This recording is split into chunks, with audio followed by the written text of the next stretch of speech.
ስለዚህ ሰው አባትና እናቱን ይተዋል፣ ከሚስቱም ጋር ይተባበራል፣ ሁለቱም አንድ ሥጋ ይሆናሉ። ይህ ምስጢር ታላቅ ነው።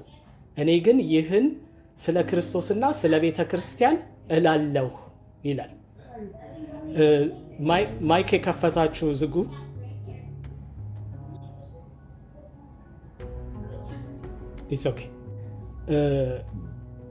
ስለዚህ ማሬጅ ብሬክ ሲሆን ወይም ደግሞ ማሬጅ ሲፈርስ በስፒሪቹዋል ወርልድ ውስጥ በመንፈሳዊ ዓለም ውስጥ ኢኮ ያደርጋል። ይሄ እንደ ገደል ማሚቱ ይሄዳል እዛ ድረስ። እዚህ ብቻ አይደለም ያቆመው፣ እዛም ድረስ ይሄዳል እና ምን ይሆናል? የታሰበው ስዕል ዲስቶርት ይሆናል፣ ይበላሻል። ሪፍሌክት እንዲያደርግ የታሰበው ክርስቶስና ኢየሱስን ስለሆነ ያንን ነው የሚያበላሸው። ስለዚህ የእግዚአብሔር ደስተኛ ለመሆን ስለ ባልና ሚስቱ ብቻ አይደለም፣ ኢሜጁን ያበላሽበታል። ይሄ የኮቨናንት ኢሜጁን ያበላሽበታል። በሱም ነው ኮንሰርንድ የሚሆነው። እሺ እግዚአብሔር ምክንያቱም ይሄ እንትኑ ቃል ኪዳኑ ወይም ኪዳኑ የእግዚአብሔር እቅድ ነው፣ የእግዚአብሔር ዲዛይን ነው። ስለዚህ ያ ሲፈርስ ማን ነው በልቡ ሞር የሚያዝን? እንደውም እግዚአብሔር ነው። ለዚህ ነው ጠላለ ያለው። ስለዚህ ማቴዎስ 19:8 ላይ ኢየሱስ የሚለው እሱን ነው። እርሱም ሙሴ ስለ ልባችሁ ጥንካሬ ሚስቶቻችሁን ትፈቱ ዘንድ ፈቀደላችሁ፣ ከጥንት ግን እንዲህ አልነበረም ይላል። ምክንያቱም ሁለቱ አንድ ይሆናሉ ነው ያለው። ይሄ ሜታፎር አይደለም፣ ሜታፎሪካሊ አይደለም፣ ስፒሪቹዋሊ ነው። እሺ እና ያንን መቅደድ፣ ያንን ማበላሸት፣ ያንን ማለያየት ኢቨን ትውልድን ሁሉ አፌክት የሚያደርግ ነው። ይሄ አንዱ ነው፣ አንዱ ሀሳብ ነው። እዚህ ሀሳብ ላይ ይዘን ወደ ጥልቅ ስንሄድ በደንብ ጠለቅ እያለን ስናይ አንዳንድ ዲቮርሶች ያለ ፔፐሩ አለ፣ ግን ኦልሬዲ ስፒሪቹዋሊ ዲቮርስድ ናቸው። ብዙ ማሬጆች፣ ብዙ ትዳሮች ፋንክሽናሊ ይሄ ያላለ ኪዳኑን ስለማያንጸባርቁ በህግ ባይለያዩም በስፒሪቹዋል ወርልድ ግን እንደ ዲቮርስ ነው ያሉት። ለምሳሌ ብዙ ሰዎች ከአንድ ጣሪያ በታች እየኖሩ ግን የልብ ግንኙነት ከሌለ፣ የኢንቲሜሲው ከጠፋ፣ ያለ አንድ ላይ ሼርድ ያደረጉት አንድ ይሆናሉ የተባለው እሱ ከሞተ ምንድን ሆነው? ትዳሩ በወረቀት ነው እንጂ ያለው ስፒሪቹዋሊ አልቆለታል ማለት ነው፣ ፈርሷል። ግን በእግዚአብሔር ዘንድ ምን አለ? ሆፕ አለ። ሁልጊዜ ሆፕ አለ። ልክ እስራኤልን ይጠብቅ እንደነበረ ትመለሳለች እያለ ሆፕ አለ። ምክንያቱም ስፒሪቹዋል ሰፓሬሽን ሊፈወስ ይችላል፣ ይፈወሳል።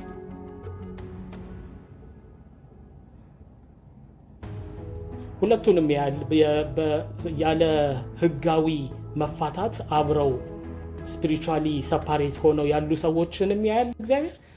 እዛም ደረጃ ደርሰው በቃል ኪዳኑን አፍርሰው ህጉን በህጋዊ መንገድ ያለውን ወረቀቱም የተቀደደውን ያያል። ሁለቱም ግን የሚፈወስ ነው እምላችሁ። በእግዚአብሔር ዘንድ ተስፋ አለ። ምክንያቱም እግዚአብሔር ራሱ ይህንን ኤክስፒሪየንስ አድርጎታል። ኤርምያስ 3:8 ላይ ባለፈው እንዳየነው ከዳተኛይቱ እስራኤል ስላመነዘረች ስለዚህ ፈትቻታለሁ ይላል። የፍቿን ወረቀት ሰጥቻታለሁ። አታላዩዋ እህቷም ይሁዳ ግን እንዳልፈራችኝ፣ እርሷም ደግሞ ሄዳ እንደጎለመተች አየሁ፣ እንዳመነዘረች አየሁ ይላል። እና ከዳተኞች ልጆች ሆይ እኔ ባላችሁ ነኝና ተመለሱ ይላል እግዚአብሔር ይላል። ቁጥር 14 ላይ ደግሞ ሄዳችሁ ስታዩ ፈትቻታለሁ ይላል። መጀመሪያ እግዚአብሔር ፈትቻታለሁ፣ ከዛ በኋላ እንደውም የፍቿን ወረቀት ሰጥቻታለሁ። ልክ ሰው እንደሚያደርገው ማለት ነው። ግን እንደገና ጥሪ ያደርጋል። ከዳተኞች ልጆች ሆይ እኔ ባላችሁ ነኝና ተመለሱ ይላል እግዚአብሔር። ይሄ ዶክትሪን አይደለም ባይዘወይ ዝም ብሎ ይሄ የእግዚአብሔር ልብ ነው፣ የራሱ የእግዚአብሔር ልብ።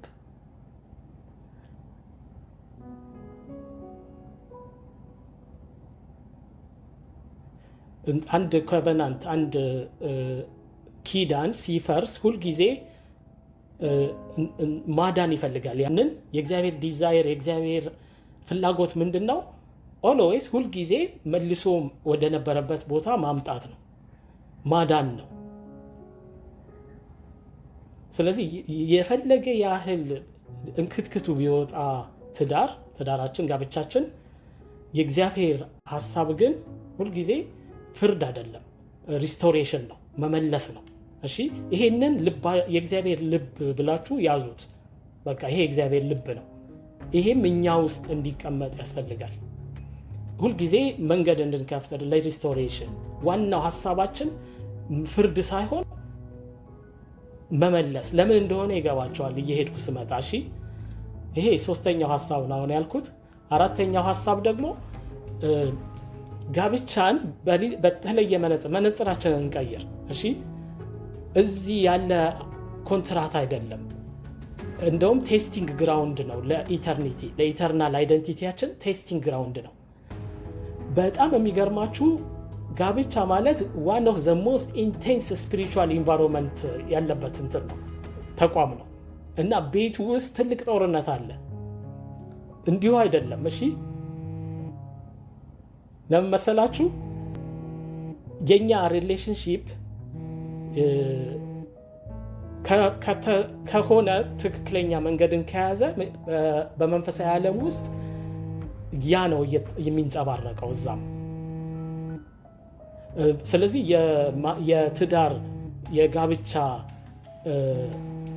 ዋናው ዓላማ ደስታ ብቻ አይደለም፣ መቀደስ፣ መለወጥ፣ ማንጸባረቅ ክርስቶስና ኢየሱስን፣ ክርስቶስንና ቤተክርስቲያንን፣ ይህንን ሁሉ አቅፎ የያዘ ነው ውስጡ። ስለዚህ ሁልጊዜ ስፒሪቹዋል ስታደርጉት አሸናፊዎች እየሆናቸው የምትሄዱት። ስፒሪቹዋል አድርጉት ጋብቻችሁን፣ ስፒሪቹዋል ባይዘዌ። እንደው ለኢንፎርሜሽን ያህል ሄቨን አንጋባም፣ በሰማይ ጋብቻ የለም። ምክንያቱም ሁሉም ነገር እዚህ ያልቃል። እዛ ያለው ጋብቻ ግን ዘላለማዊ ጋብቻ ነው፣ እሱና ያለን። እሺ በኋላ ግን ኢየሱስ ክርስቶስ ሲናገር እንደዚህ አይነቱ ጋብቻ፣ እዚህ ያለው አይነት ጋብቻ በሰማይ የለም። እንደ እግዚአብሔር መላእክት በሰማይ ይሆናሉ እንጂ አይጋቡም አያገቡም ነው ያለው ጌታ ኢየሱስ ክርስቶስ ሲናገር። እሺ ስለዚህ ማሬጅ ምንድነው? እዚህ ጋብቻ ወይም ትዳር እዚህ ምንድነው? ጊዜያዊ ሻዶው ነው ማለት ዘላለማዊውን የሚያሳይ ነው። ስለዚህ ነው በጣም ትልቅ ቦታ የምንሰጠው ማለት ነው። ህዝቡ፣ የእግዚአብሔር ህዝብ ከእግዚአብሔር ጋር አንድ የሚሆንበትን ነገር የሚያሳይ ነው። ሁለቱ አንድ ይሆናሉ አይደለም የሚለው እዚህ ነው። ይህንን ነገር የምናየው መስታወቱን የምናየው እዚህ ነው። ስለዚህ ይሄ መፋታት ዲቮርስ ትዳር ነው አለ ጥሩ ቃል ማሬጅ ትዳርን እንዲያበቃ ሊያደርገው ይችላል መፋታት፣ ግን የእናንተን ታሪክ አያስቆምም።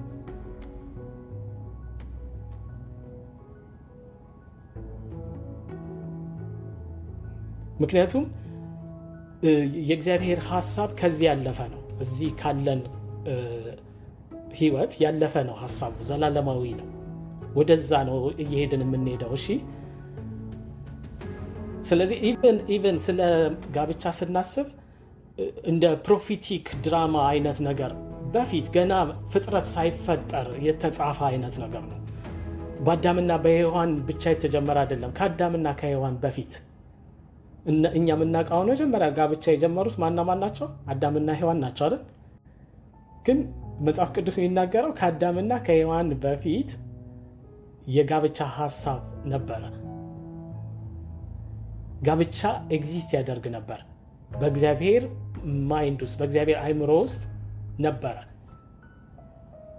ስለዚህ ሰውን በመልካችን እንደ ምሳሌያችን እንፍጠር፣ ስለዚህም ወንድና ሴት አድርጎ ፈጠራቸው ሲል ያንን ዋነስ ያንን አንድነት የሚያመለክት ነገር ነው የሚያሳየው። እንደውም የሚለው ምን እንደው ታውቃላችሁ? ከጎኑም በአዳም ከባድ እንቅልፍ ጣለበት፣ ከጎኑም ምን ወሰደ ይላል? አጥንት ወሰደ አይደል የሚለው። ግን የዕብራይስጡን ቃል ብታዩት ሴላ ነው የሚለው። ሴላ ማለት ምን ማለት እንደው ታውቃላችሁ? የአዳምን ሙሉን ግማሽ ፓርት ወሰደ ነው የሚለው። ላይክ ፉል ሃፍ፣ ግማሹን የአዳምን ሳይድ ግማሹን። የዕብራይስጡ ወደ አማርኛ ወይ ወደ እንግሊዝኛ ሲተረጎም ከጎኑም አጥንት ወሰደ የሚለውን ሴላ የሚለውን ቃል በደንብ ስታዩት ግን ትርጉሙ በዕብራይስጥ የአዳምን ግማሽ ጎን ወሰደ። አዳምን ለሁለት ከፈለው እንደማለት ነው እያሳየ ያለው እዛ ላይ። ስለዚህ እግዚአብሔር ስፕሊት አደረገና አዳምን አንድ ነገር ፈጠረ፣ ሌላ ነገር። ስለዚህ እቺ አጥንት ከአጥንቴ ናት፣ እቺ ስጋ ከስጋኔ ናት ሲል አዳም በሬቬሌሽን ነው። እሺ፣ ስለዚህ ሁለት ሰዎች አንድ መሆን ይችላሉ እንደገና ወደ ነበረበት ቦታ ማለት ነው። የዛ ፕሮሰስ ነው ጋብቻ ማለት።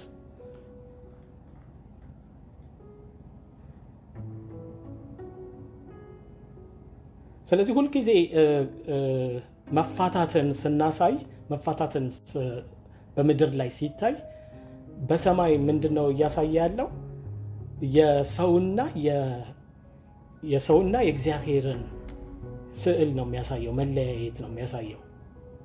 እንደዚህ አልነበረም በፊት። ከውድቀት በኋላ ከዛፏ በኋላ ነው ይሄ ችግር ጦር ሜዳ የሆነው ጋብቻ።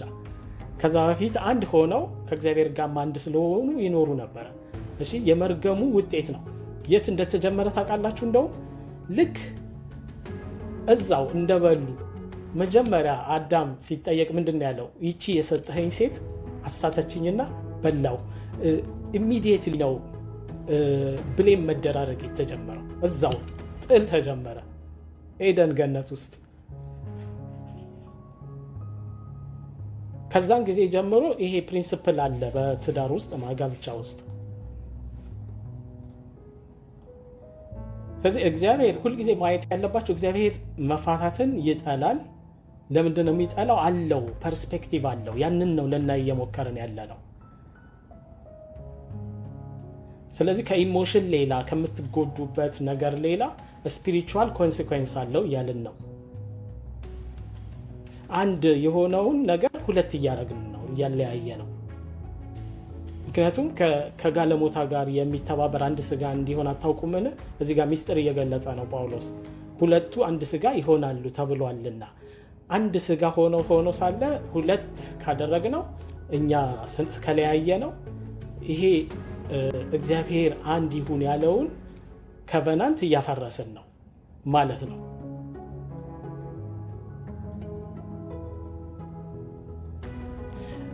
አንድ ስዕል የሚያሳየን ምንድነው ታውቃላችሁ? በጣም ጦር ሜዳ ነው አልኳችሁ አለ ጋብቻ። ጦር ሜዳው የሚያሳየው ውድቀትን ነው። የሰው ልጅ ወድቋል። ስሩአውት በቃ ከወጡ በኋላ ከዛ ቦታ ከተባረሩ በኋላ በእያንዳንዱ ቤት ውስጥ ይሄንን ነው የሚያሳየው። ደግሞ ሙሉን ሪፍሌክሽኑን እየጨመርን ስንመጣ የክርስቶስና የቤተ ክርስቲያንን ወደዛ እየተመለስን ነው። ወደ ኤደን ወደ መጀመሪያው ስታተስ እየተመለስን ነው የምንሄደው። ብዙ ሰዎች ሲናገሩ ሰምታችኋል እንደሆነ አላውቅም። ብዙ ዓመት አብረው ሲቆዩ ዘሞር እንትን እያለ ይሄ ስፒሪቹዋል ነገር እየሆነ ይመጣል።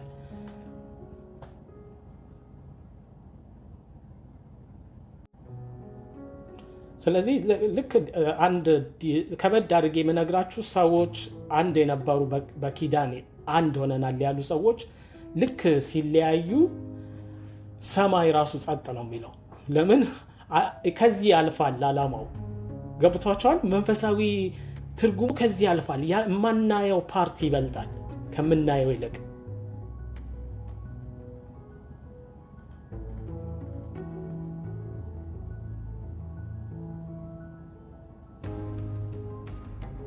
ግን በጣም የሚገርማችሁ በዚህ ሁሉ ውስጥ እግዚአብሔር ልባቸው ለተሰበረ ቅርብ ነው፣ መንፈሳቸው የተሰበረውን ያድናቸዋል ይላል እግዚአብሔር ቃል አይደል? ቅርብ ነው ለእያንዳንዳችን።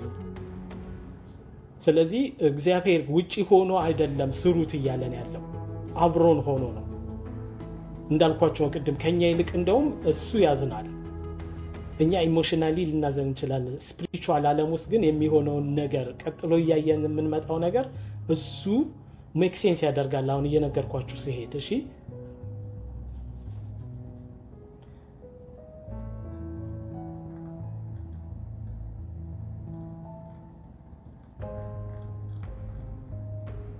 ጥሩ ናቸው አይደለ? ሶፋር ኦኬ። እሺ አንዱ ፌል ሲያደርገስ አንዱ ጥሩ ሆኖ አንዱ ሳይመች ሲቀር አንዱ ሲያቆም ስፒሪቹዋሊ መገለጥ ያለበትን ኢሞሽናሊም አላለ በስሜትም በሐሳብም በአካልም ሙሉ ለሙሉ ይህንን ኪዳን ሲያቆም የሌላኛው ግን ጸጥ ብሎ ሲጠብቅ እንዴት ነው የሚሆነው? ይሄ ምን እንደሚያሳይ ታውቃላችሁ?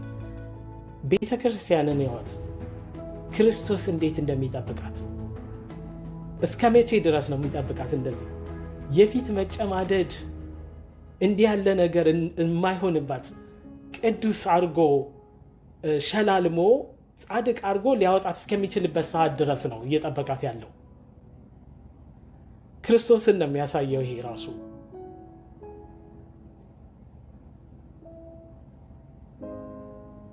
ፈጣሪሽ ባልሽ ነው፣ ስሙም የሰራዊት ጌታ እግዚአብሔር ነው፣ የእስራኤልም ቅዱስ ታዳጊሽ ነው፣ እርሱም የምድር ሁሉ አምላክ ይባላል ይላል።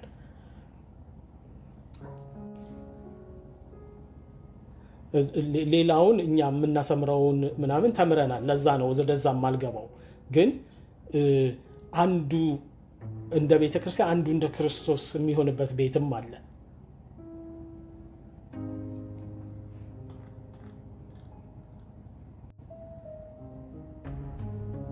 በጣም ይገርማችሁ ትልቅ ሰርግ አለ፣ የበጉ ሰርግ የሚባል። የበጉ ሰርግ ስለደረሰ ሚስቱም ራሷን ስላዘጋጀች ደስ ይበለን፣ ሐሴት የምናድርግ፣ ክብርን ለእርሱ እናቅርብ ይላል ራእይ ላይ። ያጌጠና የተጣራ ቀጭን የተልባ እግር ልብስ እንድትጎናጸፍ ተሰጥቷታልና ቀጭኑ የተልባ እግር የቅዱሳን ጻድቅ ስራ ነውና የቅዱስና ጻድቅ ስራ ነውና ይላል። እና ቤተ ክርስቲያንን ይህን ያህል ሸላልሞ አንጽቶ አጥቦ ቤተ ክርስቲያን እኮ ንጹህ ሆነ አይደለም፣ ግን ልብሷ ነጭ የሆነው በበጉ ደም ታጥባ ነው። እና የጋብቻ ቀን ያበቃታል። ከበጉ ጋር የበጉ ሰርግ ግብዣ ላይ የሚሆነው ያ ነው። ስለዚህ እዚህ ላይ ሁላችንም ፓርቲሲፔት እናደርጋለን። ለምሳሌ የትዳር ጓደኛችንን ልናጣ እንችላለን በዚህ ምድር ላይ፣ ወይም በፍቺ ልንለያይ እንችላለን። ክህደት ሊያጋጥመን ይችላል፣ አንዱ ሊተወን ይችላል። ግን በምድር ያለው ነው የሚያቆመው። ከክርስቶስ ጋር ያላችሁን ጋብቻ ግን የሚያቆም ነገር የለም። ለዚህ አሜን ይባላል። አሜን። እሱ ነው ወሳኙ። በጣም የሚገርማችሁ ለምንድነው ሰይጣን በጣም ማሬጅን የሚዋጋው? ለምንድን ነው ብላችሁ አስባችሁ ታውቃላችሁ? በጣም ነው የሚዋጋው። በጣም ቀን በቀን ጦር ሜዳ ነው። ቀን በቀን አይታችኋል። ዘፍጥረት ላይ ገና ከመጀመሪያው ሁለቱ አብረው ሲሆኑ ነው እባቡ እንኳን ሸዋፕ ያደረገው። አዳም ብቻውን እያለ ሰይጣን አልመጣም። አይታችሁታል። አዳም እኮ ከሔዋን ከመፈጠሯ በፊት ነበረ እኮ። ምን ያህል ጊዜ እንደቆየ መጽሐፍ ቅዱስ ባይነግረንም ትእዛዙም የተሰጠው ብለናል አለ ባለፈው፣ ሔዋን ከመምጣቷ በፊት ነው። እና ትእዛዝ እያለው አዳም ብቻውን ሰይጣን ሸዋፕ አላረገም፣ አልመጣም። ልክ አብረው ሲሆኑ መጣ።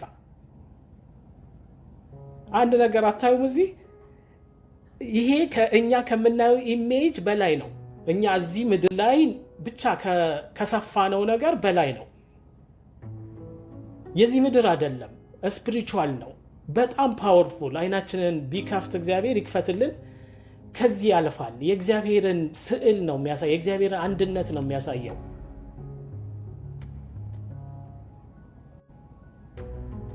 ምክንያቱም በቤት ውስጥ ሁለቱ ከተለያዩ መቆም አይችልም። ያ ቤት ያውቃል ይሄንን። ዋነስ ደግሞ አንድ መሆን ደግሞ ምን ያህል ፓወርፉል እንደሆነ እግዚአብሔርን የሚያሳይ እንደሆነ የእግዚአብሔርን ኢሜጅ የሚያሳይ እንደሆነ። ትሪኒቲን አይታችኋል? ትሪኒቲ አንድ ነው። አንድነት ዋነስ አለው። ራሱ ጌታ ኢየሱስ ሲናገር ማርቆስ 3:25 ላይ ምን አለ? ሰይጣንን ሊያወጣው እንዴት ይችላል? መንግስትም እርስ በርሷ ከተለያየች ያች መንግስት ልትቆም አትችልም። ቤትም እርስ በርስ ከተለያየ ቤት ሊቆም አይችልም። ሰይጣንም ራሱን ተቃውሞ ከተለያየ መጨረሻ ይሆንበታል እንጂ ሊቆም አይችልም። ይህን ያለው ጌታ ኢየሱስ ነው። አንድነት ተሰምሮበታል። ትዳር ውስጥ ያለው ደግሞ ያ ነው፣ አንድነት ነው። እሱ ትሪኒቲን ያሳያል። ቤተክርስቲያንንና ኢየሱስን ያሳያል። አንድ እንደምንሆን ከእግዚአብሔር ጋር አንድ መሆናችንን ኢሜጁን ስለሚያሳይ በጣም ነው የሚዋጋው ጠላት። ሰይጣን በጣም ነው የሚዋጋው። ይሄን ደግሞ ስናቅ እኛ ልክ ስፒሪቹዋል ይሄንን ስናቅ ይሄ ኖሌጅ ዝም ብሎ ኖሌጅ አይደለም፣ ፓወር ነው የሚሆንልን፣ ሰይፍ ነው የሚሆንልን። መቅረብ አይችልም አጠገባችን። በዚህ ኢቭን በዚህ መረዳት ውስጥ ብቻ በመሆናችን ብዙ ስፒሪቹዋል ባትሎችን እናሸንፋለን፣ ጀስ በመረዳታችን ብቻ።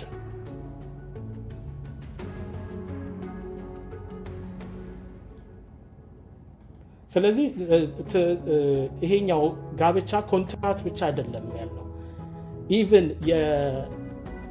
የብለድ ቦንድ ነው። ገብቷችኋል አባባሌ?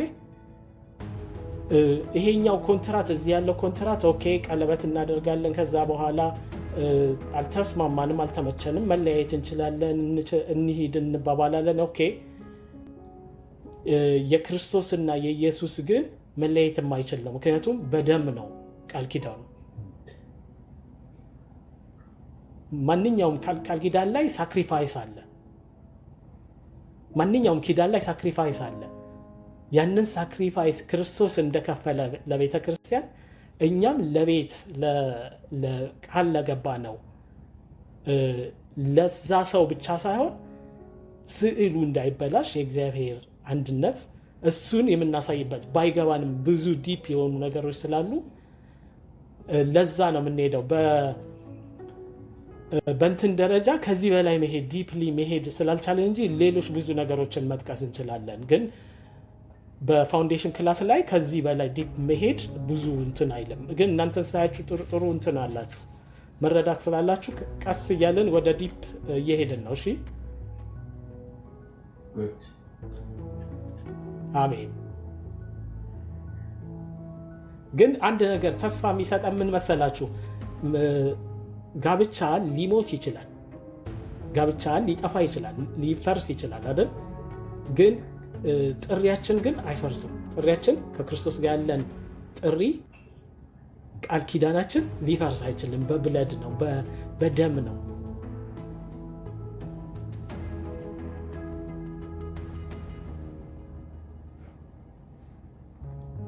እግዚአብሔር ደግሞ አይጸጸትም። በጸጋው ስጦታና በመስጠቱ አይጸጸትም። ስለዚህ ሰጥቶናል፣ አንዴ ክርስቶስን ሰጥቶናል። እሱም ለእኛ ሙሽራ ነን ለክርስቶስ። ቅድስቲቱ ከተማ አዲሲቱ ኢየሩሳሌም ለባሏ እንደተሸለመች ሙሽራ ተዘጋጅታ ከሰማይ ከእግዚአብሔርን ስትወርድ አየሁ። ዮሐንስ ራእይ 21:2 ላይ። ስለዚህ እየመጣ ነው የበጉ ሰርግ ግብዣ፣ የበጉ ሰርግ እየደረሰ ነው። ያኛው ነው እውነተኛ ዌዲንግ፣ እውነተኛ የጋብቻ ሴሌብሬሽን እዛ ነው ያለው። ሁሉም የለዛ ሻዶ ናቸው። እኛ የምናደርጋቸው ሁሉ እዚህ ምድር ላይ የምናደርጋቸው ነገር ሁሉ እዛ ጋ ነው ተጠቅልለው የሚሄዱት። እውነተኛ አካሉ የበጉ ሰርግ ግብዣ ነው፣ የበጉ ሰርግ ጊዜ ነው። ስለዚህ ካገባችሁ ፋይት ፎር ኢት፣ እሺ ፋይት አድርጉ።